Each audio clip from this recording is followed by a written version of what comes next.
ndax waxtaan wi yëpp xaju fi li duuf yëpp xajul ci nag wi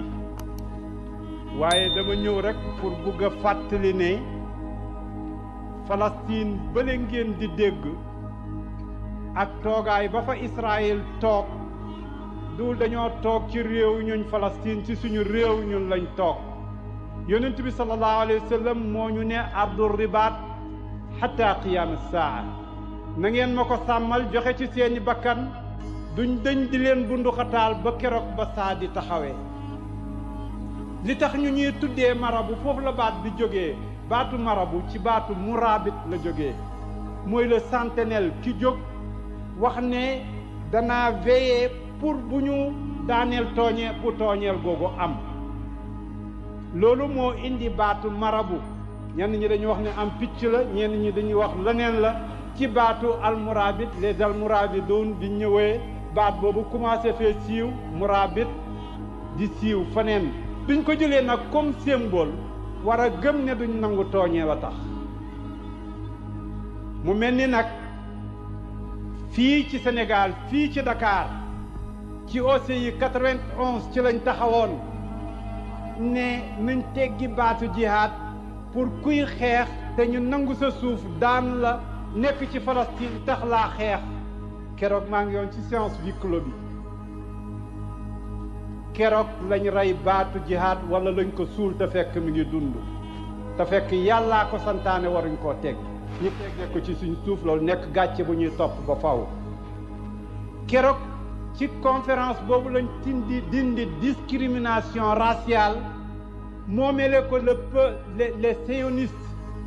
yi nga xam ne ñoom dañoo ne ñoo gën ñëpp le peuple élu noonu lañ tuddee seen bopp c'est un peuple élu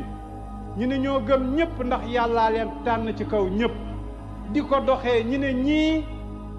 ñuy doxee racisme lañ nga ne déedéet nañ ko dindi ndax baat boobu dafa diis baatu dëgg war naa diis ki ne maa gën ñëpp nga ne ko baat boobu kenn waru koo yëkkati kenn gënul kenn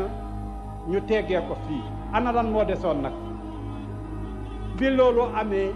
échanger ay ambassade am diggante ay réewu islamique ak Palestine te dara waru ci li desoon mooy ulama yi ñu jàng l'islam xam ne lii warul yàlla santaanewu ko li yonent bi sallallahu alayhi wasallam wax lu wér la suñ ko fi doon tëral ci ay téere mu fees place bi lépp mu tëral ko mu wér ñu ne nag nañ fexe ba doomi sëriñ seeg sëriñ si yónnee ñu dem Israël li nga xam ne gouvernement koy wax loolu diw wala diw suñu alal ñëpp lañ jël yóbbu ko Israël biñ ko fa yóbboo demul seeti waa Palestine demul seeti benn coono waaye dafa dem ca ñey tooñ ñu waxee ko fa ne fii de jàmm rek a fi nekk jàmm fi nekk mooy nga nangu kër jàmbur nangu alalam rey njabootam def fa la nga fa def ca Déer Yaasin 48 def fa la nga fa def ci 67 dëkk di ko def bët bu set loolu mooy jàmm loolu lañ wax ne fii jàmm moo fi nekk te ku fi ñëw am projet taxawu dëgg jar na projet jar na waxaale taxawu dëgg jar na may ñëw ci ambassadeur yi Palestine ne ko defal ma suñ colonisé Sénégal dama war a dem ci keneen ne ko kaay danañ la jox xaalis kaay dimbale ñu xeex colonisation wala waree fam la dañuy dem ba fàtte loo xam ne du ngor du diine lenn santaane wu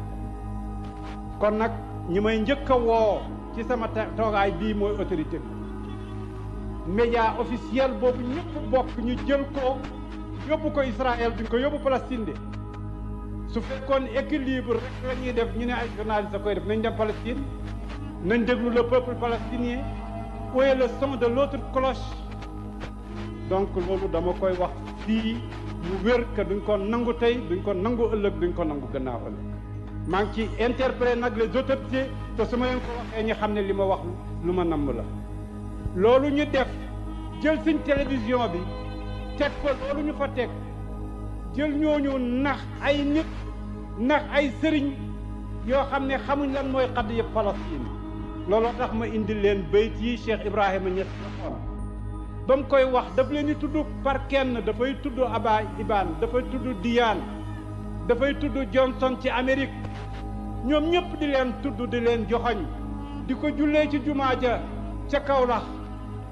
naan allahumma ahlikil yahud allahumma dammir dawrataw Israil ku nekk di ko déglu ci jumaam ja ca Kawlax loolu mooy wareefu sëriñ bu nekk di ko jullee jumaa di ko tëjee di ko ubbee ñi xam ne lii ci xutbab jumaa ci la bokk feeg benn rëdd ci kaw réew moo xam ne ay jullita fa mokk nekk moom ko ñu nangu ko ci ñoom occupation war na am ñu ne lan moo koy joxe la promesse de Balfour moo ko diggee woon Balfour na diggee lam am waaye bu mu diggee lum amul ñu ne le plan Sykes-Picot moo ko dëggaloon moo def balkanisation plan Sykes-Picot na dem fële luy effacé la taxawul ci dara ñu ne ma les résolutions des Nations Unies ñoo créé état ay résolution duñu créé état résolution du ko créé Israël lu mu yàgg-yàgg dana jóge fa mu nekk juif yi fa ñu nekkoon dañu fa delluwaat duul nag discrimination duul contre les juifs jullit yi amuñu benn problème ak benn juif yaa ngi nii Maroc di dund 67 ci digg guerre bi nga fekk leen ci biir marché bi ñii dem ak a ñëw kenn du leen wax ne leen seen bët suuf a ngi ci juif yaa ngi nii ci Tunis di dund kenn mos leen a wax benn baat bu naqadi ñu nga ne ci Iran di dund kenn mos leen a wax benn baat problème bi du problème mu juif musulman chrétien problème mu occupant la problème mu oppression la problème mu colon la problème boobu nag lañ dul nangu ak ku ko mun di def ci àddina bu puissance ñëwee occupé danañ ko ne bàyyil occupation ñii yegg nañ tey di wax sax territoire u 67 ñun nag ulama yi nag n'exige pas le territoire de 67 il exige toute la Palestine on exige toute la Palestine on n'exige pas les frontières de 67 ça c'est politique et c'est pour les politiques mais pour nous tout ce qui n'est pas légitime ne peut pas être légalisé et c'est pas légitime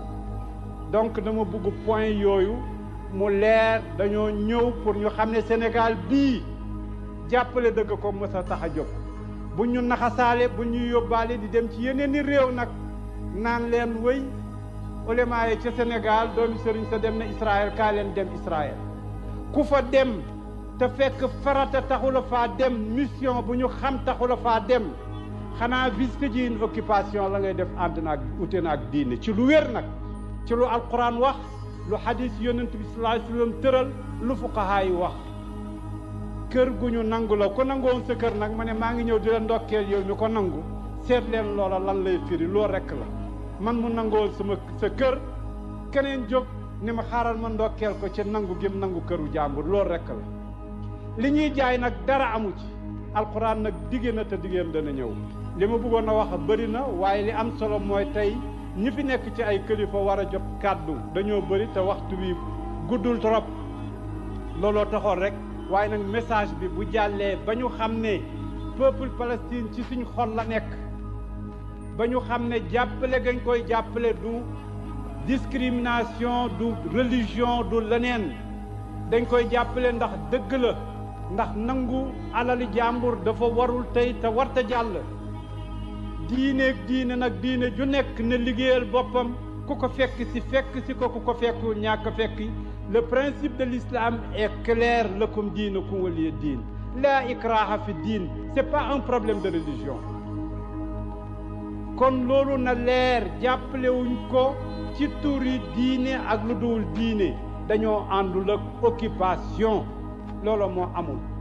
donc point yi nag bu demee ba leer jàppale kenn kuy tooñ ak ku mun di doon bu boobaa dafay dàqwanteeg santaane bi yàlla dafay dàqwanteeg santaane bi yonent kon lii la ñu ne woon tey dañ ko def journée de solidarité avec peuple palestinien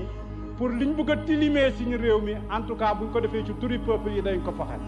bu ko état yi bëggee def nag seen tour lañ defoon ci aussi lañ defoon la neen responsabilité état la l'état peut être laïque l'état peut être incrédule comme ni mu ko nekkee tey waaye nag le peuple reste toujours musulman ce peuple reste toujours musulman dans sa majorité l'État peut être tout ce qu'il veut être, waaye le peuple restera toujours musulman, fidèle à ses principes, fidèle aux enseignements de l'islam dans sa majorité, je dis bien. kon lii laa ne woon tey danaa ko fi jottali ci seen kanam day jox kàddu l'ambassadeur palestinien, jox ko Alhaji Moustapha Cissé, jox ko professeur Malick Ndiaye, jox ko itam ki nga xam ne moo toogal Abdoul Mounim Zeyn, quelques éléments yoo xam ne bëgg nañ leen a déglu bien sûr ci lu gàtt ndax ambassadeurs yi dañuy war a dem voyager pour benn sommet benn réunion OCI bu ñu war a def Guinée ñu leen di xaar seen avion war a départ 19h war nañu leen a téye au-delà loolu yëpp ñu koy respecté kon dañu ne woon rek il faut que ñu marqué loolu ba ñëpp xam ne lii mooy suñ position ci Palestine mooy position yi peuple sénégalais le peuple musulman et même les non-musulmans au Sénégal qui luttent pour la justice dégg nga di lutte aussi di lutter pour la souveraineté ñoom itam suñ combat mooy ci seen combat c'est pas un combat seulement religieux mais c'est un combat juste donc peuple palestinien lu mu laaj lu yomb la mooy li ngeen di laaj yéen ñëpp rek damaa bëgg a am sécurité dama bëgg a am paix ci sama réew rek loolu rek la ñuy laaj nga ne ko nag doo am paix doo am sécurité kuñ ko waxoon ci ñun ñii ñëpp itam mu jóg rek lam am yëpp mu jaay ko ci kon du lu ëpp loolu bëgg koo leeral ci bopp yi ba mu leer kon Oustaz Assane maa ngi lay delluwaat kàddu gi lii mosaale rek la li ci des nag ci guddi gi lay ñëw incha allah